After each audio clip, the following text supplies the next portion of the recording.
Sami Idriss, donc je suis chargé de cours à la fac de médecine de Paris 5. Je suis cothérapeute à la consultation du professeur Moreau à l'hôpital Avicenne, au CHU d'Avicenne, et formateur en fait chez Panacea pour ces questions culturelles, en lien avec la migration, l'exil, la mobilité de population.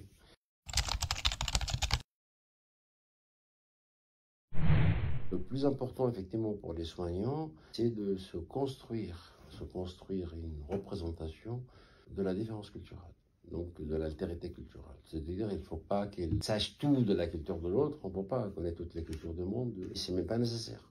Mais de se construire une représentation de la différence culturelle, en particulier dans un moment de vulnérabilité, un moment de soins, où les personnes sont fragiles, à la fois fragilisées en fait par la migration, par le fait qu'ils sont loin de chez eux, par le fait qu'ils ne parlent pas la même langue, et les soignants, ils les rencontrent dans ce moment de fragilité. Quand ils sont sensibilisés à la question de la migration et ses effets, à la question du traumatisme qui accompagne ce déplacement, à la question de la nostalgie, la solitude que vivent les migrants, elles sont beaucoup plus empathiques. Ils développent ce qu'on appelle une empathie dynamique. Donc l'enjeu, c'est comment on peut se construire un lieu de rencontre à la fois mental, linguistique, mais aussi technique, qui permet à ce que les professionnels fassent leur travail avec moins de souffrance, avec moins de difficultés, et les patients puissent bénéficier des actes des professionnels sans qu'il y ait des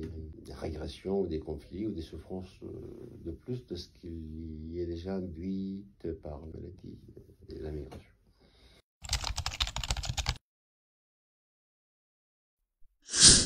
Les professionnels de tous bords, que ce soit des infirmières, des médecins, des psychologues, parfois même des enseignants, viennent effectivement à la fois avec une expérience très importante avec les migrants sans qu'elles puissent l'évaluer.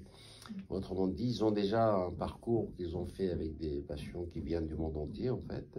Et après, ce sont des choses qui les marquent, des expériences qui parfois, positives ou négatives, parfois ça les plombe aussi.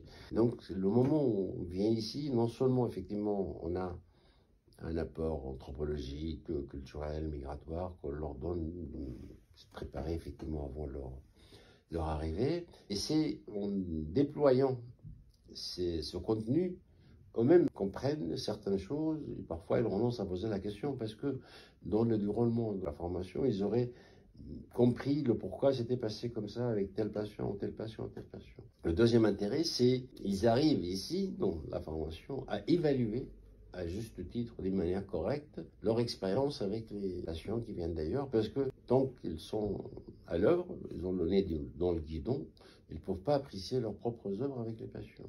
Et c'est dans un second temps, quand ils racontent une histoire, ou qu'on raconte ce cas clinique, ils se rendent compte à quel point ils étaient créatifs, à l'insu de leur plein gré, comme disait Richard Wehring.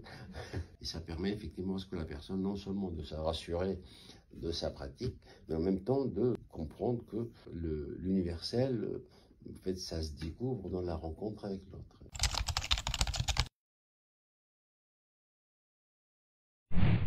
La première chose, effectivement, disposer d'un temps pour soi, effectivement, pour pouvoir sortir et réfléchir sur sa pratique. Deuxième chose, effectivement, pouvoir, quand on est plus que 3, 5, 6, 10, c'est cette globalité permet à ce que la personne puisse se saisir des nouveaux outils, des nouvelles manières de faire, et de pouvoir réfléchir avec le groupe, parce que quand on est un groupe, en fait, on apprend beaucoup plus quand on a parté. Le retour, effectivement, au service, la personne est boostée, à la fois sur le plan personnel, mais sur le plan aussi professionnel.